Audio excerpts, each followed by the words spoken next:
దేశాల్లో political collection కౌంటర్లు ఉన్నాయా? విదేశీ పర్యటనలకు వెళ్లే నాయకులకు 5 స్టార్ హోటళ్లు, విమాన టికెట్లు, వీఐపీ విందులు వంటి సౌకర్యాలు కల్పించేందుకు 14 దేశాల్లోని ఇన్ఛార్జీలు సిద్ధంగా ఉన్నారంటూ రాజకీయ వర్గాల విమర్శలు వెలువెత్తుతున్నాయి.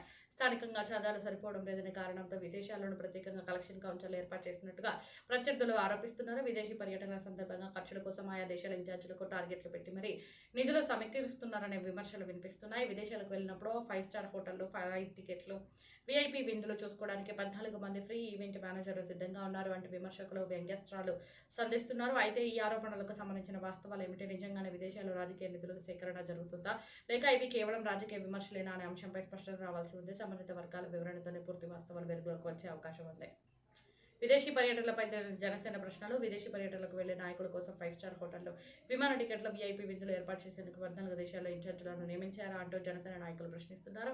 స్థానికంగా చందాలు సరిపడడం లేదని విదేశాల్లో పొలిటికల్ కలెక్షన్ కౌంటర్లు ఏర్పాటు చేశారా? ఆయా దేశాల ఇన్ఛార్జీలకు టార్గెట్లు పెట్టి నిధులు వసూలు చేస్తున్నారా అని జనసేన నేతలు నిలదీస్తున్నారు. విదేశీ పర్యటనల ఖర్చుల కోసం ఎవరి నుంచి ఎంత మొత్తంలో నిధులు సేకరిస్తున్నారో ఆ నిధులకు లెక్కలు ఉన్నాయా? 5 స్టార్ హోటళ్లు, ఫ్లైట్ టికెట్లు, వీఐపీ విందుల ఖర్చులను ఎవరు భరిస్తున్నారనే అంశాలపై స్పష్టత ఇవ్వాలని జనసేన నాయకులు డిమాండ్ చేస్తున్నారు.